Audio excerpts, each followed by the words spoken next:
주님이 주시는 아침 말씀은 예레미야애가 3장 25절과 26절입니다. 기다리는 자들에게나 구하는 영혼들에게 여호와는 선하시도다. 사람이 여호와의 구원을 바라고 잠잠히 기다림이 좋도다. 여러분, 기다리는데 익숙하세요? 아니면 잘 못 견디시나요? 만약에 목적이 있는 기다림이라면 어때요? 오늘 이 말씀, 하나님의 구원을 구하며 기다리는 자에게 선을 베푸신다는 말씀입니다. 오늘은 이 기다림의 영성에 대해서 나눕니다. 믿음에서의 기다림, 그래서 가장 중요한 뜻은 하나님의 때가 있다는 사실입니다. 여러분, 이 사실 아시죠?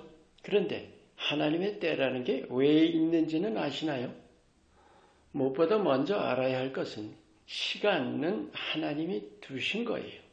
하나님이 시간 초월하시죠? 왜요? 스스로 존재하시니까요. 하나님이 만물을 창조하시면서 창조세계 안에 시간을 두셨습니다. 그렇다면 분명히 시간을 두신 목적이 있겠죠. 왜 시간을 두셨을까요? 만물을 창조하신 뜻은 창조세계 안에서 하나님께서 계획하신 바를 이루시기 위한 것입니다. 하나님의 궁극 목표는 하나님의 나라죠. 창조세계 안에서 그 목표를 이루어 가신다는 것. 그게 이 세상에 존재하는 이유예요. 우리 하나하나가 사는 이유이고요. 그런데 이게 뚝딱일 수가 없죠. 우리를 흙으로 지으신 사실만으로도 알 수 있습니다. 왜냐하면 하나님 나라는 하나님처럼 완전한 나라죠. 그래서 우리의 불완전한 모습을 완전한 모습으로 바꾸시려는 계획입니다. 바로 그 목적으로 창조세계 안에 시간을 두시고 시간 안에서 일하십니다. 생각해 보세요. 믿음의 조상 아브라함 한 사람까지 걸린 시간이 2000년이에요. 그로부터 예수님 오시기까지 또 2000년. 우리가 예수 믿고 있는 지금은 어때요? 또 2000년이에요.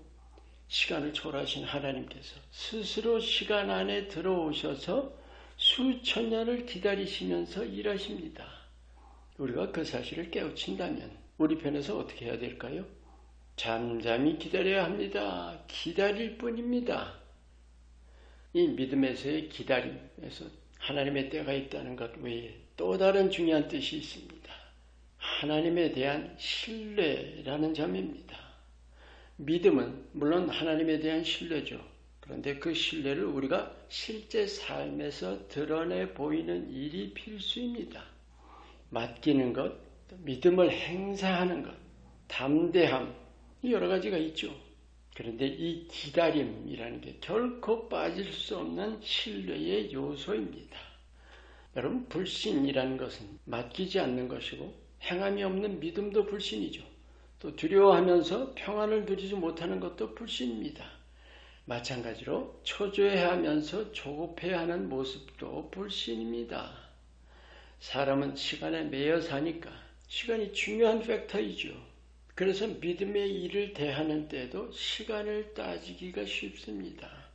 당장 눈앞에 보이지 않으면 믿지 못하는 게 우리의 모습 아닙니까? 분명히 마음에 새겨두세요. 하나님의 일하심에 시간이 반드시 필요하다는 사실이요. 지금 이 시각까지도 6000년이 넘게 걸렸습니다. 전능하신 하나님이 말이죠.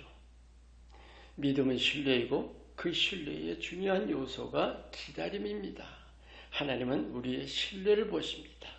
그래서 먼저는 하나님께서 반드시 이루실 것이란 확신을 가져야 하고 또 하나는 잠잠히 기다려야 합니다.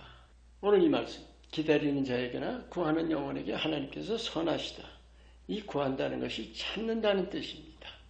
기다리면서 찾는 자들에게 선하시다. 결국 선을 베푸신다는 뜻이겠죠.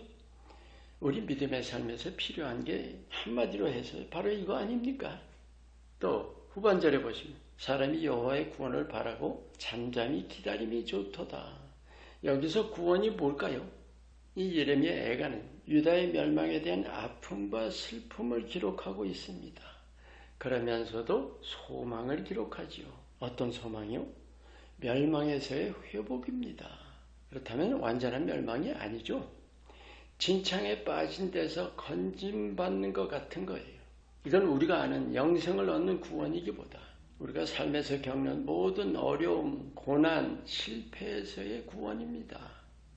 중요한 포인트는 바로 전에 나눈 대로 하나님이 기다리신다는 사실입니다. 왜요? 하나님 편의 문제인가요? 우리 편 문제죠. 우리에겐 과정이라는 게 필수예요. 모든 성장을 보세요. 성장이 뭡니까? 될 수 있도록, 또 할 수 있도록 자라야 하는 거죠. 멸망한 이스라엘의 회복도 그래요.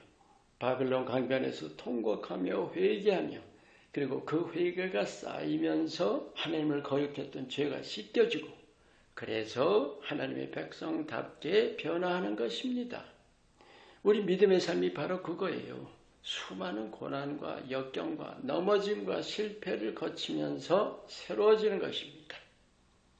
하나님 나라는 하나님 같은 나라. 그래서 우리 육신적이고 세속적인 모습이 하나님 같은 모습으로 끊임없이 새로워져 가야 합니다.